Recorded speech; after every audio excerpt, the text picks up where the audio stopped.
मानसि आरो मैदेरनि दाङाबाजिया गोदान बाथ्रा नंलिया। मानसि माहारिया हाग्राखौ फोजोबस्रांनायनि थाखायनो हाग्रानि मैदेरा आदार नागिरनानै सुबुं थानाय जायगायाव फैयो। बेबायदिनो आदार नागिरनानै हाग्रानिफ्राय सुबुं थानाय जायगायाव फैनाय मैदेर फालोआ सानफ्रोमबो भुटान सिमायारि राजागर, नालापारा, बरंगाजुलि, आन्थोरेघाट, खालिखला बायदि ओनसोलाव उदखार खालामदों। हाग्रानि मैदेरनि थाखायनो बै ओनसोलनि सुबुंफ्रा उन्दुनाय गैयै सम थांहोनो गोनां जादों।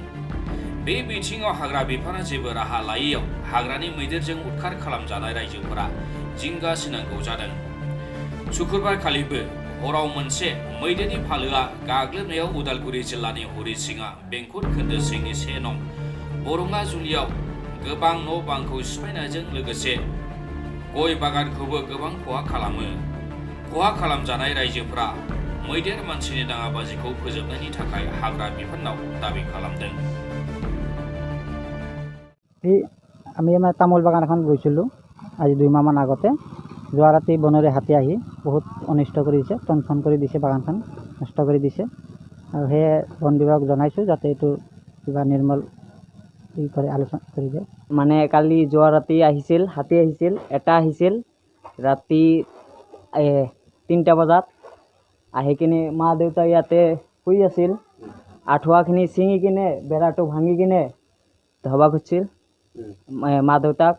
পিছত শাৰী পাই কিনে হেৰি কৰিছে, লাঠি লৈ কিবা কোব দিছে, তাৰপিছতহে গুচি গৈছে। তাৰপিছত বেৰাটো দেউতাৰ গাত পেলাই দিছে। তাৰপিছত দেউতাই এটা লাঠি লৈ কিনে সুৰত কোবাই দিছে, তাৰপিছতহে গুচি গৈছে। বিচাৰি আছিল বিচনাখনত। পিছত আঁঠুৱাখন ছিঙি দিলে। তাৰপিছত লাঠি এখন পালে হাতত, পিছত কোবাই দিছে। আমাৰ দুখৰ বিষয়, আমি এই বৰনদী ৱাইল্ড লাইফৰ ওচৰতে বসবাস কৰা ৰেভিনিউ ভিলেজ আমাৰ। এইটোৱে দুখৰ বিষয়। আমি আজি নাই বুলি 64ৰ পৰা আমি ইয়াতে আছোঁ, কিন্তু আমি ইমান জ্বালা যন্ত্ৰণা ভুগি আছোঁ এই বনাঞ্চলৰ কাৰণে। কি ক'ম, এইটো ক'লে আৰু আমাৰ চকুৰ পানী ওলাই যায়। আজি চলিবলৈ আমি কিমান কষ্টে ভুগি আছোঁ, পানী নাই, ইফালে হাতীৰ উপদ্ৰৱ, ইফালে ৱাইল্ড লাইফৰ পৰা মানুহ যিখিনি মানুহ চৰকাৰে দিছে তেওঁলোকে আমাক কোনো সা সুবিধা দিয়া নাই। আজিলৈকে আমি কোনো সুবিধাই পোৱা নাই চৰকাৰৰ। কিন্তু আমি যিখিনি মানুহ দুখীয়া মানুহ, আমাৰ 2-4টা তামোল গছ আছে আৰু ঘৰ দুৱাৰ যেনেকৈ আমি বান্ধি আছোঁ, এইখিনি আহি হাতীয়ে ভাঙি চাঙি গোটেই নন্দ ভণ্ড কৰি দি আছে। আমি আৰু ইয়াতকৈ আমি আৰু এতিয়া চলিবলৈ আমাৰ মৰাৰহে অৱস্থা পৰি আছোঁ। আমাৰ পেটত খোৱাৰ নাই, অলপ চাহ খেতি আছে, সেইখিনি ভাঙি চাঙি চাহ বাগান ভাঙিছে। তাৰপিছত তামোল একাল গোটেইখিনি ভাঙি চাঙি মাজে আজি মোটামুটি 8-10 বছৰ আগত মোৰ 4-5 বিঘা মান আছিল, তাৰ মাজৰ পৰা 2-3 বিঘা জেগা একদম নোহোৱা কৰি দিছে।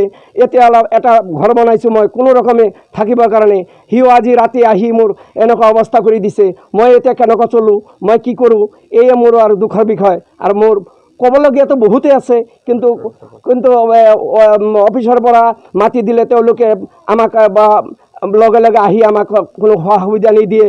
কিন্তু আমি ফোন মাৰিলে তেওঁলোকৰ চুজত আমি নেটত নাপাওঁ, সিহঁতে বিজি কৰি থয় না ৰাখি দিয়ে, আমি একোৱেই ক'ব নোৱাৰি। আমি এতিয়া গোটেই ৰাতিখন হাতীৰ কাৰণে বহিয়ে থাকিব লাগে।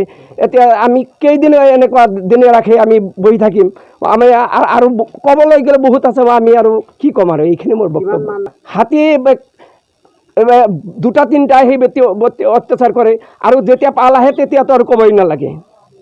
এই আজি পালো আহিছিল, আজি আমাৰ ঘৰতে এটাই সোমাইছে হাতী, কিন্তু এটাই সোমাই এনেকুৱা অৱস্থা কৰি দিছে।